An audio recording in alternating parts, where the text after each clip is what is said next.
Thank you. Hello, everybody. Welcome. I'm Katie, and this is Love Life.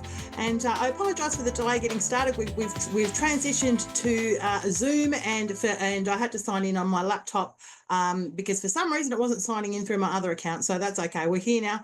I just wanted to wish everybody in the South blessings for Samhain, which is the equivalent to wintertime in the US when it's Halloween, but here it's not Halloween. It's just cold. Had a lovely frost on my car this morning, and of course over in the northern hemisphere, it's coming into the summertime, which is Beltane, and to coincide, pulling a card from the tarot to coincide with these seasons, the Beltane would I believe relate to the Empress, not the High Priestess. I don't know where that popped in, but I would suppose it could. But the Empress is all about fertility and abundance, and I guess the beginning, everything that you associate with summer. Things are blossoming, things are blooming. It's warm, it's new life, it's new beginnings, and then on the flip side, in Beltane, Samhain is when the veil's the thinnest, and people find themselves feeling more intuitive, and it's a really good time to start, if you're interested in, to start tuning your skills to communicate with those that have crossed over. The veil's at its thinnest, and with the tarot card, it would coincide with the death card, which is all about transformation and rebirth. I personally really enjoy the energy associated with Samhain, because that would be more tapping into the High Priestess. And look, I'm just pulling a collective card as we speak now, but the High Priestess is all about that veil being lifted and really listening to that inner voice and intuition and trusting, which is something that I'm still learning very much to do. It's a lifelong thing, because sometimes when you receive these messages or feel things, it does make you question yourself. Am I going mad? Am I hearing things? And that's really normal. And that's why I think a lot of us are so used to, I guess, shutting down and doubting ourselves when it comes to opening up our intuition, because we've all got it. We've all got the gift. It's just about tuning into it. And I just dropped a card as I was speaking there. So it's interesting. It's interesting I was talking about that, because, here's the Temperance card right now.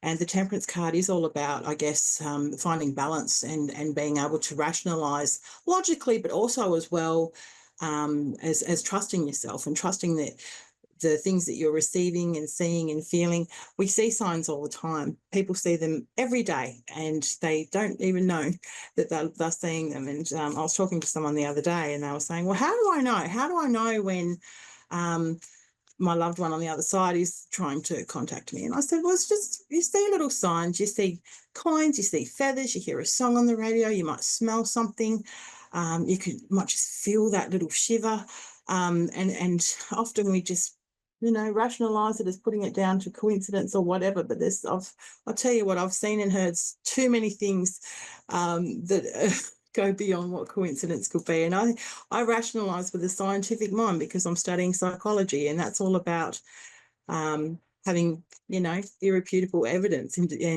being able to replicate things. So that's why it's a lot of the time psychology see it as being pseudoscience, because it can't really be proven. To some degree it can, but because it can't be replicated, it doesn't tick that box. However, too many things have just been too much of a coincidence, I believe, in my experience anyway. And I think you'll find the same if you start to just really look around and open your eyes. And I'm still shuffling. Here we go. Where's that card going? I did have the Eight of Wands there, and I threw it back in the deck. Here's the Three of Pentacles for the collective message. And the Three of Pentacles is about cooperating. It's about working well with others in teams. So that could be a lot of energy for the people at the moment. They might be having some harmonious relationships in the workplace in terms of planning and building and putting a project together, teamwork. It can also mean the third party on top there can often mean an expert that people are consulting with or seeking advice from, but it's all about cooperation and bringing things together. And here's the Seven of Wands as well. This was the next card. Sometimes when we work with people and cooperate and things can be harmonious, sometimes there can be a little pebble come up where people's values are challenged. And that is where often where that fire can be ignited with conflict, and you can sort of stand back a little bit and feel a little bit attacked even, and a bit defensive. That's sort of the energy of the three of the Seven of Wands. And with these two coming out together, while there's success there, cooperating, planning with others, people could be challenging your values, and that's pretty normal. And that's all about validating what your own values are, and I guess sometimes questioning them too, to say, well, dig a bit deeper and see, where's this coming from? And that can link in beautifully to the energy of Samhain as well, with the transformation card. Those deep things that sometimes we often suppress and might not consider unpacking, because sometimes looking at the shadow self can be a little bit confronting. Now, I must get going. It was a very quick show today. Hopefully we'll be a little bit more, or I'll be a little bit more organised next week with my laptop set up. Blessed be everyone. Have a wonderful weekend. And I will be going live in about half an hour from my Facebook page. If you want to jump on and say hello, just leave a comment and I can pull you a free reading. Okay, take care, and I'll see you same time next week. Thank you.